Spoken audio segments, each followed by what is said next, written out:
Cagar. Cámara corre. Entrevista Rita, toma 1. Bueno, Rita, estamos en la Facultad Libre en el marco del seminario que dimos en llamar Contrapedagogías de la Crueldad. ¿Qué impresión te dio? En principio tuvimos un encuentro y ¿por qué te pareció correcto pensar el título en esa dirección? Ah, sí, claro. No, el encuentro que tuvimos ayer me pareció fenomenal, ¿no? O sea, el espacio maravilloso y la idea de que es posible venir a un seminario solamente con la motivación de pensar juntos, ¿no? Es algo que no hay espacio más en la universidad para hacer eso, ¿no? En la universidad lo que tenemos es el productivismo, la cuantificación constante de esos productos y la gente ya todo lo hace con una calculadora en la cabeza, y acá es un espacio donde la gente viene para escuchar, para preguntar. Me encantó este espacio.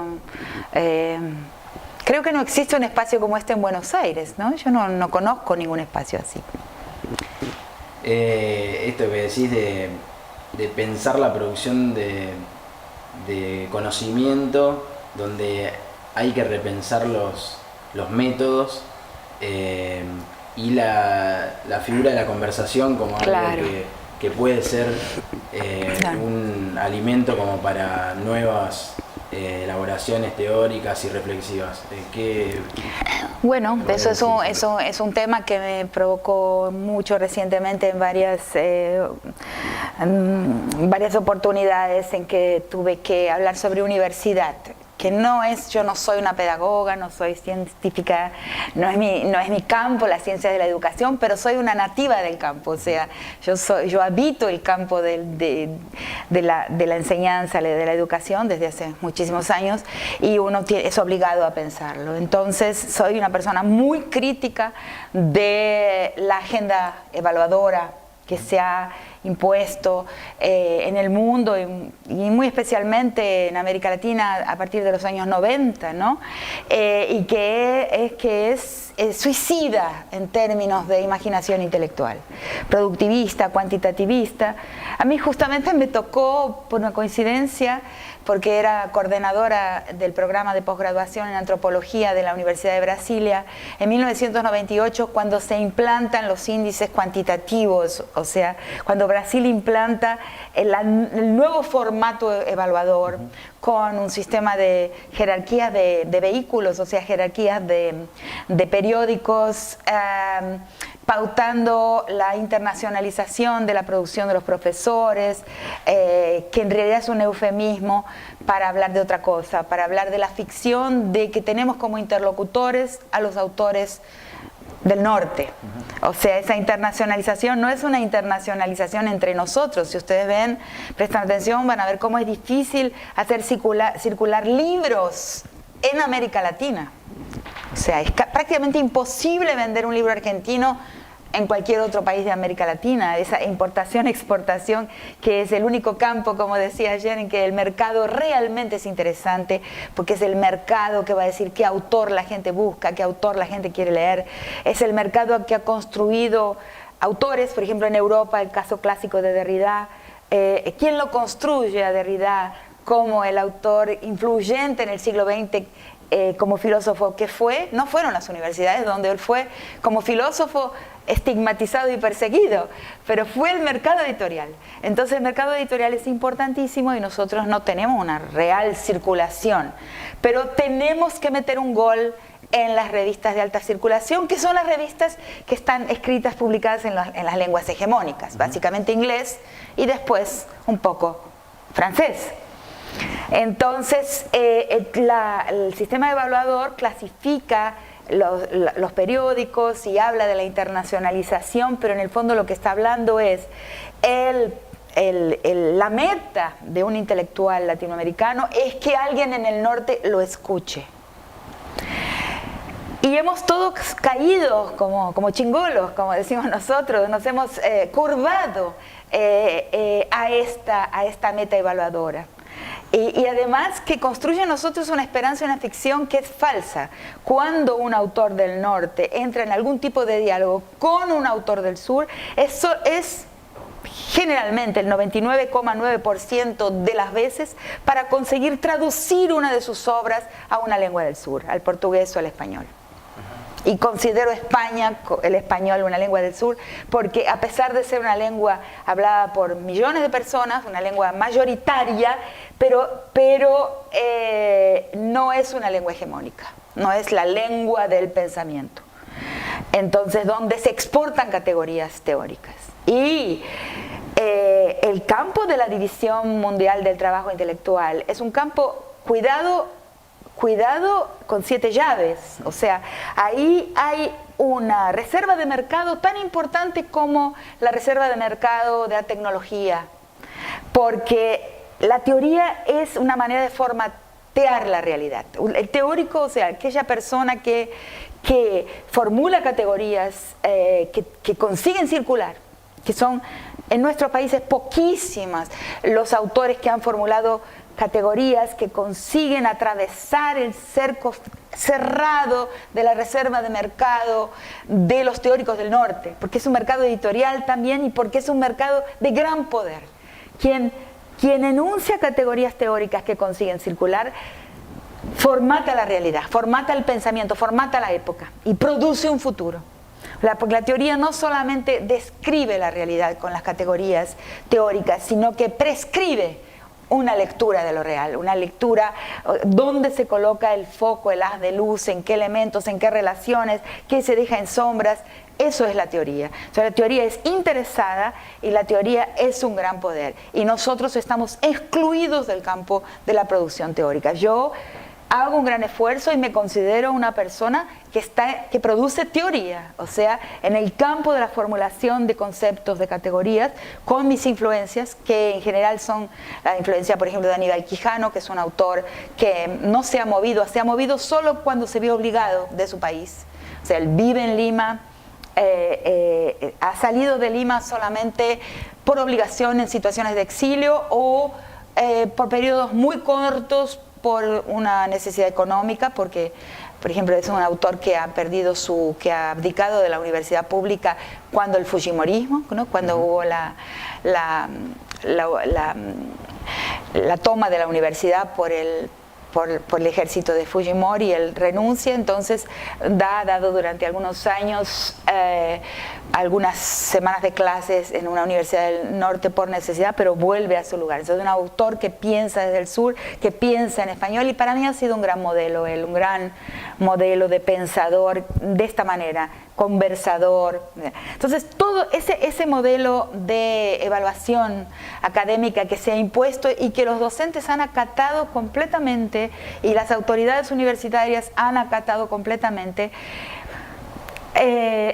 Y como digo, acompañé en Brasil desde el primer momento, porque fui miembro del comité evaluador en el 98, que es cuando se implanta el sistema de jerarquización de periódicos, los que son internacionales, los que son nacionales y los que son locales, como si eso fuera una jerarquía de valor, cuando debería ser a la inversa, cuando los periódicos locales deberían ser los más importantes de todos, porque se va de lo local a lo global, no de lo global a lo local. Cuando vamos de lo global a lo local, vamos dentro de una modalidad imperial.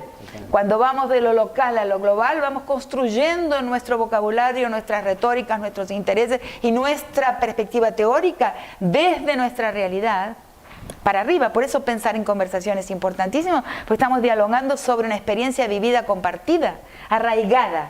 La noción de arraigo ahí es central. Y el arraigo es disfuncional al proyecto histórico de la acumulación. O sea, la acumulación tiende a capturar todas las miradas en el mercado global de productos económicos, materiales, y mercado global de ideas también. El mercado global nos trae a pensar entre nosotros. Entonces, ¿qué ha hecho con esta idea de la internacionalización? Uno de los efectos perversos, suicidas de la internacionalización de la producción de los docentes ha sido el romper los lazos entre los docentes y introducir entre los docentes el sueño de que están dialogando con autores que sí piensan en conversación, que sí han conversado siempre entre sí. Todos los paradigmas, todos los grandes autores que emulamos como autores de gran influencia, son autores que han tenido su círculo de interlocutores, que han tenido su círculo con el que han conversado, y al calor de esa conversación han ido produciendo su pensamiento. Y nosotros no conversamos con el que está en la puerta de al lado. Entonces, pensar en conversación tiene dos réditos importantes. El primero es que nos arraiga, o sea, nos hace dialogar sobre lo que interesa aquí para nosotros mismos, y el segundo nos permite teorizar, porque sin pensar a la manera del arraigo y en conversación, caemos en la captura de la importación de recetas teóricas. O sea, ¿qué es lo que venimos haciendo? Los profesores en nuestra universidad, en nuestras universidades eurocéntricas, infelizmente, tienen la idea de que ellos van a enseñar a los alumnos a aprender. O sea, que la finalidad de la tarea académica es que los alumnos aprendan, o sea, adquieran información sobre lo ya pensado. Y cuando pensamos en lo ya pensado, siempre lo pensamos como lo ya pensado en otro lugar. Nunca el imaginario nos lleva a pensar de que lo ya pensado fue pensado por aquí, por una ama de casa como yo, ¿no? Por una madre, por un vecino. No. Alguien que está en otra parte, en un lugar inalcanzable, endiosado, así, colocado en un pedestal de distancia, ¿no? Ese es el que piensa, y nosotros somos consumidores de ese pensamiento. Hasta que no rompamos ese imaginario colectivo que asola nuestras universidades y que está promovido por la agenda evaluadora, no vamos a realmente generar imaginación intelectual, que es lo que necesitamos. Hábiles mentales tenemos de a montón. O sea, la habilidad mental no es la inteligencia. La habilidad mental es otro tipo de cosa, la destreza intelectual. Pero la imaginación intelectual, que es transformar lo que vemos, la realidad vivida, en un conjunto de palabras, en una retórica, en un conjunto de categorías que le dan forma, que lo formatean, como dije antes, y que permiten realmente entender, volver inteligible datos que están dispersos en la realidad. Eso es la imaginación teórica, y eso no está promovido. Nosotros no estamos fomentando la imaginación teórica de nuestros estudiantes.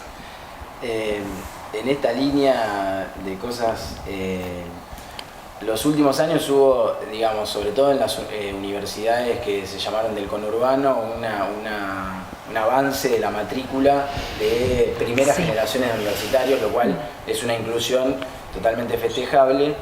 Pero nosotros también desde la Facultad de Libre veníamos pensando también la necesidad de que ingresen experiencias dentro del campo de lo que se entiende por conocimiento, o sea, que aquellos que son incluidos no solo lo hagan a partir de su participación como alumnos, sino que empiecen también a generarse mecanismos para que determinadas experiencias subalternas o de la otredad en relación a la universidad tengan posibilidades de participar como conocimiento, ¿no? Exactamente. La disputa sobre el conocimiento.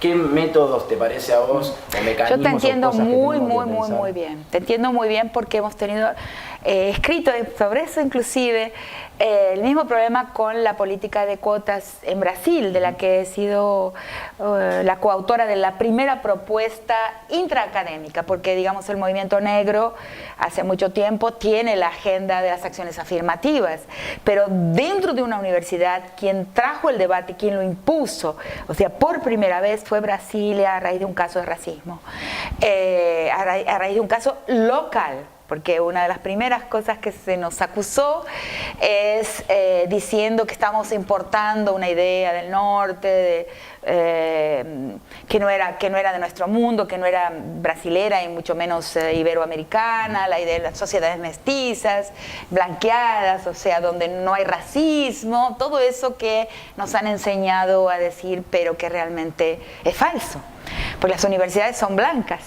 En todas partes son blancas, inclusive en territorios que son bien oscuritos, las universidades son blancas y su propuesta es eurocéntrica. O sea, esa propuesta de fichar autores que han pensado, como estaba diciendo, en otro lugar, para nosotros, consumidores de lo que han pensado. Entonces, lo que pasa es que tuvimos, yo soy crítica también de la forma en que se aplicó, porque es absolutamente fundamental que esas nuevas presencias en la universidad modifiquen una verdadera interculturalidad. No consiste en fomentar que grupos que son distintos entre sí conversen y convivan en los espacios públicos, por ejemplo, la escuela y la universidad.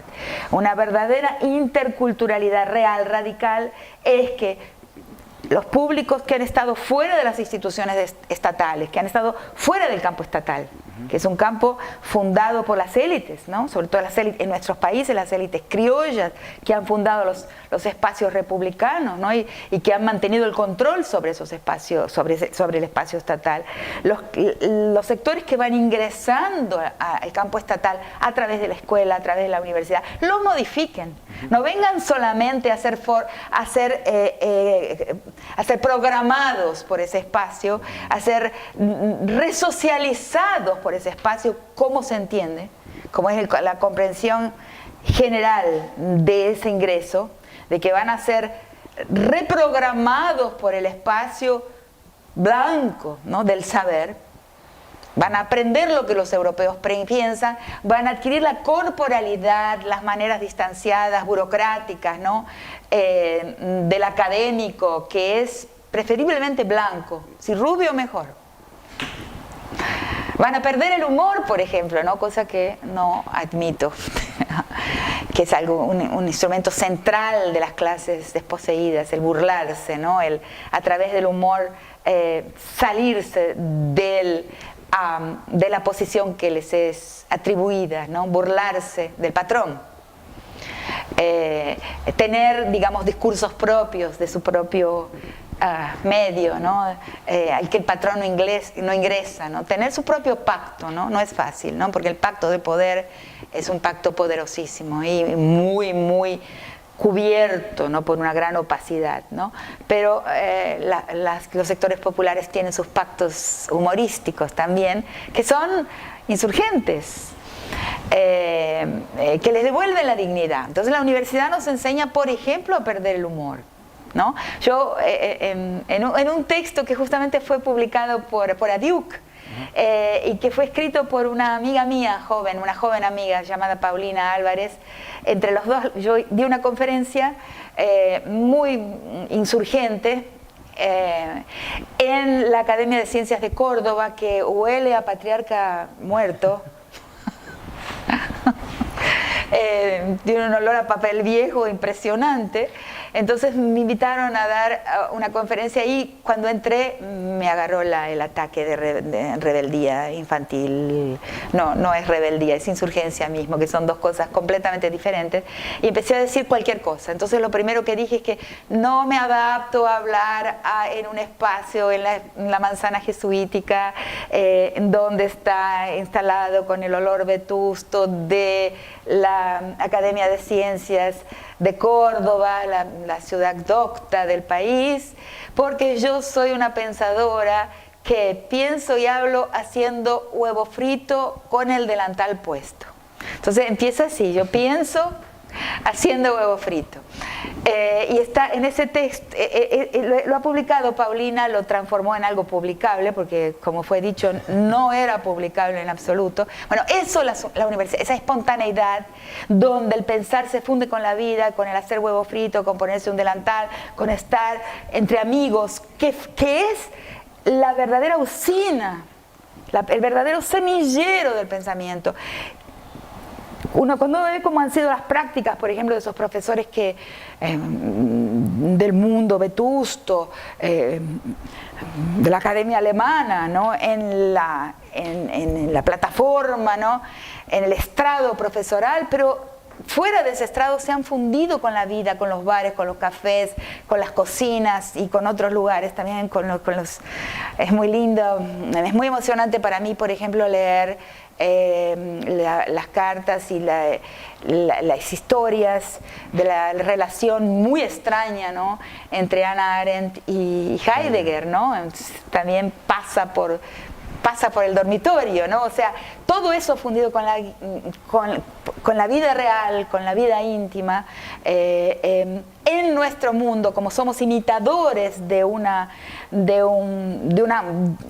mundo académico, como somos consumidores, ¿no?, de una apariencia, no lo imitamos completo, imitamos la fachada nada más. Y de la misma forma, en la manera de producir pensamiento, de la misma manera, por ejemplo, la mentira de lo que es la evaluación de pares. Eso es una cosa armada. Pares son también amigos de la comisión editorial de una revista, que sabe que cuando manda un determinado par una evaluación de un artículo, sabe ese par si va a ser favorable o no. O sea, hay una cantidad de mentiras con relación a lo que imitamos. Infelizmente en nuestros países somos eurocéntricos, pero para algunos temas, para imitar ciertos aspectos, ¿no?, de Europa, pero para otros, en el tema del aborto es central para darse cuenta de eso, ¿no? O sea, imitamos Europa pero para un tema de democratizar y abolir la criminalización del aborto como está abolida en los países europeos y en una gran cantidad de estados norteamericanos. Para eso no imitamos el norte. Entonces es una imitación filtrada que nos lleva a una dependencia constante en todos los ámbitos de la vida, ¿no? Y en lo que nos interesa aquí, en el ámbito de la imaginación intelectual. Bien, y para concluir con estas preguntas sobre educación, ¿cómo? Algo más intuitivo, apelo a un costado más intuitivo tuyo de cómo estás viendo en este momento. ¿Cómo se hace para que estas nuevas presencias no cambien su corporalidad? O sea, porque lo que pasa con el estudiante negro, y debe pasar aquí también, con el estudiante villero, con el estudiante que se sumó a las extraordinarias y de altísimo nivel Universidad Nacional, primero de Quilmes, después de San Martín, después ¿cómo se llama el autor del medio pelo? La Jauretche. ¿Cómo se hace para que no sean nuevamente apropiados esos espacios por una élite que busca saber, que permanezcan a disposición y que también de la gente del pueblo, de la gente suburbana, la gente que nunca pudo ir a la universidad? Pero que también cuando esa gente de las clases pobres, los sectores pobres, ingresan a esa universidad, no se blanqueen como cuerpo, no se blanqueen como humor, no se burocratice su intelecto y no tengan aspiraciones de ingresar, digamos, al mundo como él ya es, sino que introduzcan sus saberes, porque sí los tienen, a la transformación de ese mundo. Eso, en el caso de Brasil, que es el caso que pude acompañar porque soy profesora en Brasil hace 32 años,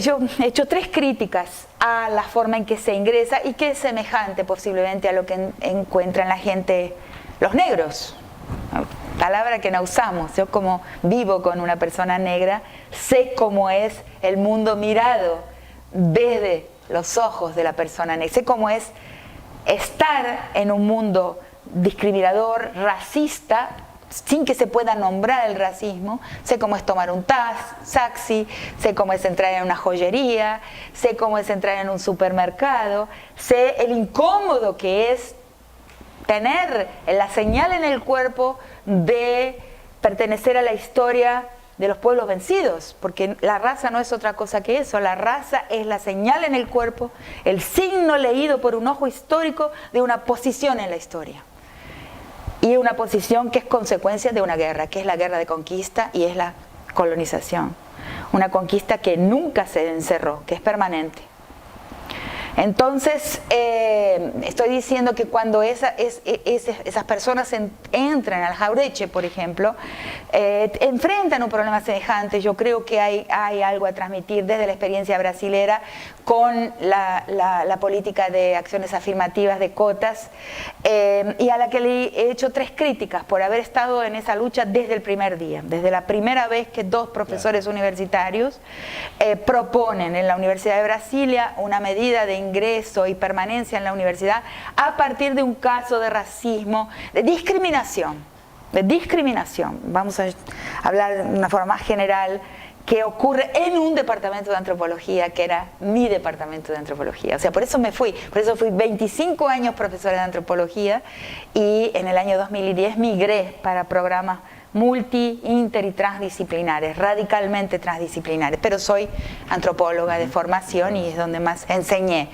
Entonces ahí sucede este caso en que un alumno brillantísimo, ya autor, con ya varios textos publicados, con una pluma elegantísima, maravillosa, negro, nordestino, o sea, del recóncavo bahiano con un fuerte acento nordestino, y gay, es reprobado por un profesor.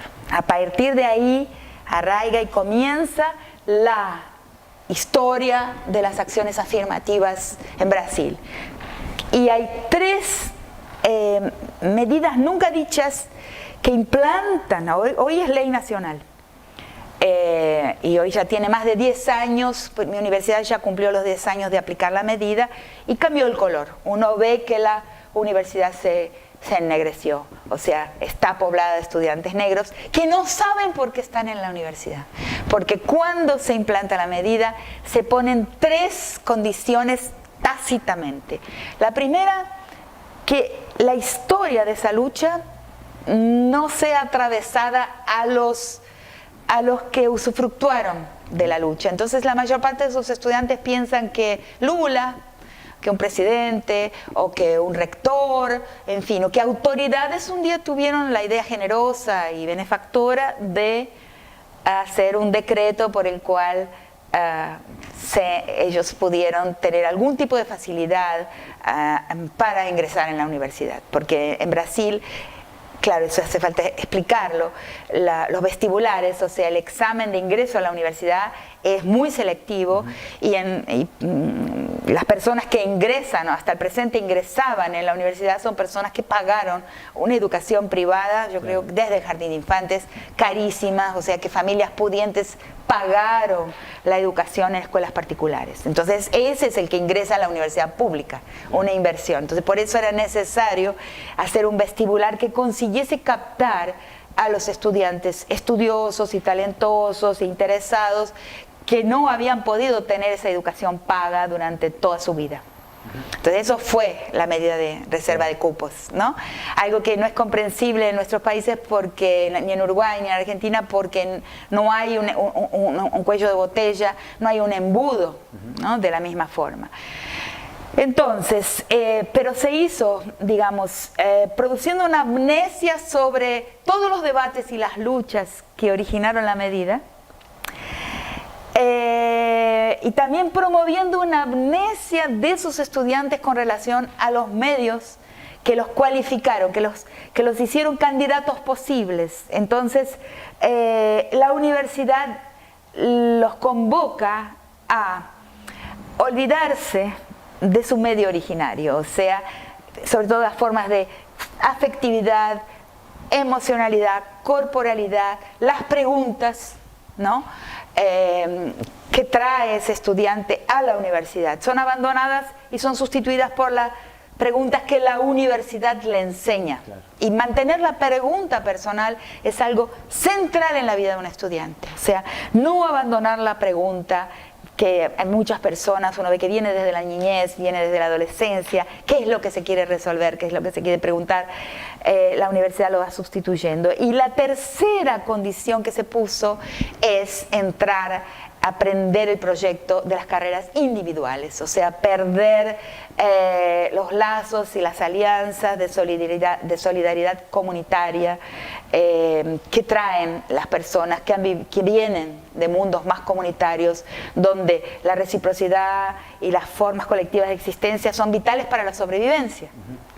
Entonces, yo creo que esto también se puede pensar para Argentina, o sea, cómo una universidad no introduce, no inocula el individualismo propio de las carreras, ¿no? y cómo la universidad no sustituye las preguntas Claro. que son necesarias por preguntas que son eurocéntricas, que son ya de las teorías aprendidas. Bueno, continuando con el diálogo, quisiéramos enfatizar un poco esto de seguir pensando, ensayando, como para ver de qué manera desentrañamos un poco lo que vienen pasando en estos meses en nuestros países, en nuestras ciudades. Y quisiera en principio preguntarte sobre 3 dimensiones, pero la primera, hablábamos de la circulación de distintos discursos, de elaboraciones conjuntas de pensamiento a partir de las nuevas tecnologías y las redes sociales. Más allá de que no es necesariamente tu campo, vos sos activa en sí. redes, y ¿qué reflexión te merece esto, de modo intuitivo? ¿Cómo? No, yo hace mucho tiempo escribí un texto, mucho tiempo, serán 20 años, cuando se inventa el internet prácticamente, que era un periodo en que estaba en Estados Unidos, y ahí se inventa Eudora, o sea, los primeros programas de internet, y una universidad holandesa es la primera que experimenta en el mundo lo que se llamaba los chat rooms. Era una universidad de Tuft, T-U-F-T. Hay un grupo de estudiantes muy jóvenes, la edad de ustedes, hicieron la experiencia de poner a gente distante a conversar. Y curiosamente, entonces yo escribí un texto ahí, estaba interesada en ver cómo eran las conversaciones sobre religión en internet. En esos primeros se llamaban bulletin boards y chat rooms. Y entonces entré en contacto con los jóvenes y les pregunté, ¿no? Y entonces sí, efectivamente me contestaron. Entramos en un diálogo por mail, por una forma de mail que era diferente a la que existe hoy. Pregunté, y dice, no, nosotros estamos haciendo una experiencia, va a haber traer público a conversar en estos chat rooms, y nos dimos cuenta de que existen 2 temas por los cuales, miren qué cómico, por los cuales la gente viene y atrae mucha gente y se arman conversaciones. Y los 2 temas eran Biblia y pornografía, o sea, religión y pornografía. Y ahí estaban haciendo con esos 2 temas el llamariz, la llamada para venir mucha gente a conversar. Entonces y ahí escribí un texto que ya tiene mucho tiempo, que fue publicado primero en México y después lo incluí en el libro, pero nadie lo lee porque no es sobre violación. Lo incluí en el libro Las estructuras elementales de la violencia, cuando lo publicó Prometeo. Es un texto que es sobre conversar religión en el internet, pero la cuestión de que sea religión es como muestra el ejemplo que acabo de poner, el tema es lo de menos. Claro. Lo que importa es el comportamiento. Y hasta hoy yo creo que algunas de las cosas que defiendo ahí, lo veo por mí misma, todavía están vigentes. Por ejemplo, el otro en el ambiente virtual no es un otro, no está de cuerpo presente. Uno lo puede asesinar en cualquier momento. Yo misma lo he hecho hace unos pocos días. La semana pasada una persona me puso algo que no me pareció adecuado y que no tenía nada que ver con lo que yo sabía, la bloqueé. El bloqueo es una forma de eliminación del otro que te molesta. Y eso muestra que es una mala pedagogía para la vida real. Porque en la vida real yo tengo ese impulso, como todo argentinito, como el argentinito que llevamos adentro, que cuando a alguien le molesta lo bloquea, le da una patada y lo saca del medio, pero la política no se puede hacer así. y una sociedad no puede marchar de esa forma. Entonces, analizo en ese texto las varias pedagogías, no le llamo así, yo creo en ese momento, en que, o sea, el hecho de que esa tela, aunque se presenta como una interlocución, no es una interlocución real. En el fondo es una tela donde un otro yo, una fantasmagoría de yo mismo. O sea, hay una extensión del yo, el yo es quien aparece. Está replicado, es un falso espejo, de nuevo la idea del espejo que evidentemente se me ocurrió, yo me había dado cuenta en aquel momento, es un falso espejo, es un espejo narcisista, o sea, es una pedagogía narcisista el internet, o sea, pasa mucha información, evidentemente uno coloca ahí todo lo que uno piensa y los que piensan como uno aplauden, ponen las manitos de aplaudir en el WhatsApp y todo eso, pero es peligroso porque bloquea la diferencia, porque bloquea todo aquello que es no yo. Entonces eso es lo que pienso que la política se hace de cuerpo presente, con riesgo y en la calle. En la calle. Ayer hablando de manera más informal, ya que decís el tema de la calle, decíamos que en un contexto de retroceso social y político sobre todo, lo único que queda es la calle. Sin embargo, los gobiernos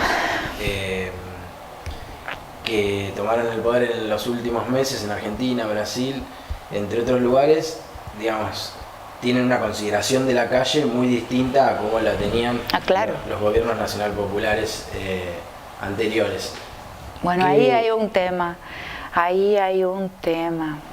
Yo pensé que existían diferencias muy grandes entre Brasil y Argentina, entre los proyectos del PT y el proyecto del kirchnerismo, y pensé que Argentina sería mucho menos vulnerable que Brasil por estas diferencias. Una de estas grandes diferencias que me parecían, pero he visto que me equivoqué, es un error de lectura que cometí, es que lo primero que hizo Lula cuando sube en enero de 2003, sube finalmente él como presidente, el PT, al Estado, ingresa al Estado. El primer gesto, o sea, había 1 millón de personas en la calle, yo estaba ahí en lo que se llama la explanada de los ministerios, y yo le llamo la explanada de los misterios, le saco una sílaba.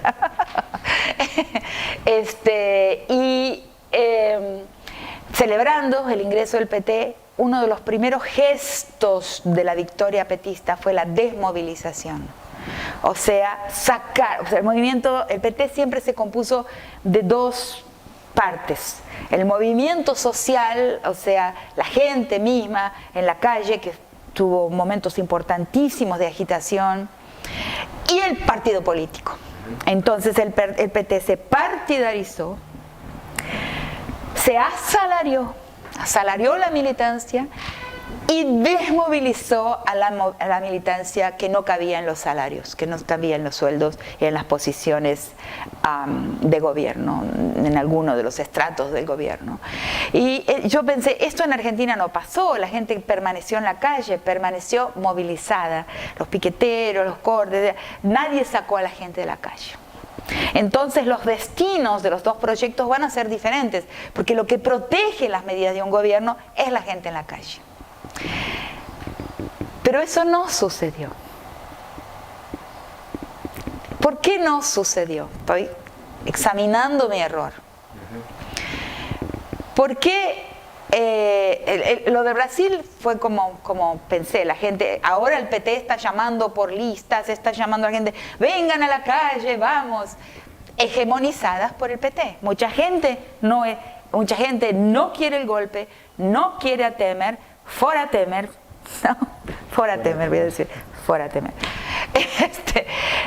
Pero no sale a la calle porque no quiere ser hegemonizada por el PT. Está maniatada por esa disyuntiva. Porque sabe muy bien que lo que el PT va a intentar ahora es de nuevo una captura sobre todos aquellos que salen a la calle. Y no tiene muchos acuerdos con esa gestión. Entonces, el PT está moviéndose para que la gente que él sacó de la calle, que el partido sacó de la calle, vuelva a la calle. Y le está costando mucho. O sea, nunca la gente debió salir de la calle. Fue un cortoplacismo, un defecto de visión política absurdo, impresionante, porque lo único que te puede respaldar frente al mayor de los enemigos es la gente en la calle. Y no, entonces el PT hizo una cantidad de pactos, negoció, colocó a Temer como vicepresidente, colocó a Acuña como presidente del Congreso, o sea, durmió con el enemigo y sacó al amigo de la cama, o sea, sacó al amigo de la calle donde podía defenderlo siempre. Claro, podría hacerle exigencias. O sea, se transformó en más un partido del poder. Entró en el paradigma político, que es la política que yo analizo en un texto que se llama Territorialidad y Política, que ya está en La Nación y sus otros, que es la política del poder, o sea, una política que piensa que el primer meta de un grupo que entra al campo estatal es atesorar, acumular y concentrar y monopolizar poder. Y todo lo que agrede ese monopolio de las riendas de la administración es el enemigo. Y la calle está ahí también. Es un error letal, suicida. Lo vemos ahora. Y yo pensé que eso en Argentina no había sucedido. Y me equivoqué. Me equivoqué. Hubo movilizaciones este año. Pero son sí, no, claro, hay grandes movilizaciones y esperemos que las haya más grandes todavía, sin duda. Pero fue una política de poder también. También hubo una apuesta muy grande a la hegemonía, o sea, al control de las riendas, a un verticalismo y a un monopolio de lo que es estar dentro del proyecto y fuera del proyecto. Y hubo una política del enemigo, del antagonista, un discurso del enemigo que perjudicó el proyecto. O sea, quizás no de la propia presidenta, pero de los sectores que la circundaron. Y creo que habría que hacer una revisión ahí. No me siento ser la persona cualificada para hacer esa revisión, pero hay que hacer una revisión de lo que se consideró la militancia. Lo que se definió como la militancia. El adentro y el afuera, ¿no? El asalariamiento, ¿no? El retirar a la gente de lo que es de una política espontánea, una cosa que es la verdadera, que es el problema, por ejemplo, de Milagros Salas. O sea, he hecho una declaración en estos días, no sé si la vieron, diciendo que Milagros Salas está presa porque es un trofeo que Morales le entrega al criollaje jujeño. Y escucharon ayer cuando di mi clase que para mí criollo es una mala palabra. O sea, criollo es sinónimo de racista, misógino y homofóbico. O sea, el criollismo, la patria criolla es para mí la náusea. Entonces, soy muy enfática en la manera de decir la cosa, pero así lo siento. Entonces, el criollaje jujeño la odiaba por razones que son que una mujer negra, o sea, racistas y misóginas, una mujer negra con las marcas de hablar como el pueblo, de ser del pueblo, de ser negra, de venir de la calle, de ser bruta, bárbara. Esa mujer hizo más por la gente que cualquier empleado estatal, que cualquier funcionario del Estado y que cualquier Estado. Nunca el Estado construyó un programa de bienestar social ni un centésimo de lo que Milagros hizo en términos de educación, salud, esparcimiento. Ella, la negra. Entonces la odian, le tienen un rencor, lo he visto con mis propios ojos, una envidia, o sea, por lo que pudo hacer. Y Entonces están muy felices, disfrutan, celebran todos los días. Morales les dio esto, ¿no? Y se los puso en el bolsillo, el criollaje a los blanqueados jujeños, porque en Jujuy nadie es blanco. Con este trofeo que les entregó, produjo, o sea, les satisfizo el hambre de venganza. Entonces soy profundamente contra de esa prisión. Pero ahí tenemos, de la misma forma, juzgando esa comparación, ¿qué es la militancia, ¿no? ¿Qué es creo que lo que debemos revisar es la idea de la militancia, los vanguardismos, las capturas, las políticas de poder, del atesoramiento de poder, los caudillismos. Porque el caudillismo no politiza, la gente tiene que ser autónoma. Si la gente no se comporta como nosotros aquí conversando, vos podés conversarme también si querés, sí. A mí me encanta. O sea, conversando, dialogando, con el delantal puesto, haciendo huevo frito, todos, si la sociedad no se pone a conversar. Eso es la militancia, no el caudillismo. Entonces, ahora falta, digamos, se corta la cabeza y no hay nada en el lugar. Que es un poco la crisis que hubo con las elecciones en el país. Porque yo creo que realmente, lo siento mucho, pero que ni Scioli ni Aníbal Fernández eran candidatos plausibles, por diversas razones que tienen que ver con temas que yo toco, que yo estudio. No creo. Entonces, tiene que haber, es el problema de Cuba. Tiene que haber generación de recambio. Todo gran dirigente tiene que confiar y autorizar, como todo docente, también la noción de autoría tiene la misma raíz que la noción de autorización. El autorizarse, el autorizar, hacer como uno es, con los defectos que uno trae al mundo. Tengo que disentir con vos, es mentira, pero en esta línea, vos sos muy crítica con la idea de enfocarse como único punto en el Estado, ¿no? Pero a nosotros nos da la sensación de que si bien con el Estado no alcanza, sin el Estado no se puede. No se puede, no. Pero el Estado solo no va a hacer la historia, no va a construir. O sea, ¿por qué? Porque la historia nos enseña que en todos los casos que algunas sociedades, desde Rusia para Francia, la que sea, el pueblo ha tomado el Estado o por la fuerza o a través de un proceso electoral, ese camino hasta ahora no ha reconducido la historia en la dirección que nosotros queremos de una forma estable. O sea, el Estado no, especialmente, es muy especialmente, yo creo que eso es una verdad general, pero en países que son coloniales internamente, como el nuestro, o sea, como América Latina, ¿no? En países donde el Estado criollo es realmente el heredero, el que recibe la herencia colonial y se coloca en el lugar del gestor, del administrador de esa herencia.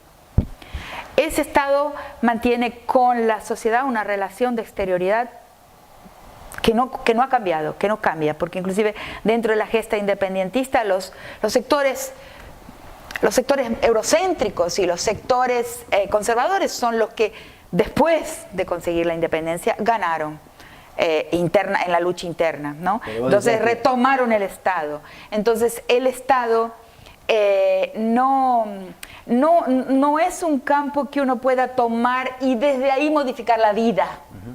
Porque el discurso del Estado son las leyes. Y las leyes no tienen una relación causal con la realidad. Las leyes no causan prácticas, no causan costumbres, no causan cambios, a no ser que persuadan y disuadan. ¿Qué quiere decir? A no ser que cambien la sensibilidad ética de las personas y que las personas hagan el cálculo de que sí, es verdad que no voy a matar a mi vecino, pero que voy a llamar a la policía. Si las personas no entienden que llamar a la policía e ir a un juez es un negocio mejor que matar al enemigo, no van a cambiar sus prácticas. Se tiene que persuadir y disuadir. La relación de la ley, por más positivo y positivado que sea el derecho, no es mecánica, causal, con relación a cómo la gente va a comportarse. Y hay varios ejemplos de que es así. El aborto es un tema, de nuevo. La gente no, hace 90 años, 100 años que está criminalizado el aborto en Argentina. Y se comete un aborto por cada nacimiento, dicen las estadísticas existentes, o casi un aborto por cada nacimiento, que no persuadió ni disuadió a nadie, ni siquiera a los sobrinos de los obispos. O sea, de que eliminar un conjunto de células que no tienen autonomía como persona es matar a una persona. Eso no lo cree la mayor parte de la gente. No lo cree.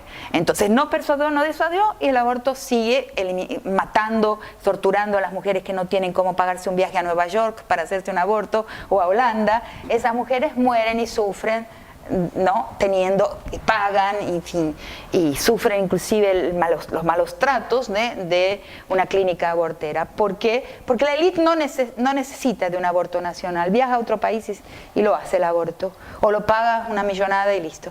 Entonces quiere decir que la ley de aborto te muestra esta ficción de la ley. ¿Qué es la ley? La ley no va a hacer que la gente automáticamente deje de comportarse, si no, no habría más asesinatos, no habría más, en fin, todas las formas de delito, la mayor parte de ellas que jamás van a dar al martillo de un juez, jamás van a dar a una sentencia, las cifras negras del derecho. O sea, hay cálculos, sobre todo en nuestros países, pero en todos los países del mundo, de cuántas agresiones a la vida van a terminar en una sentencia.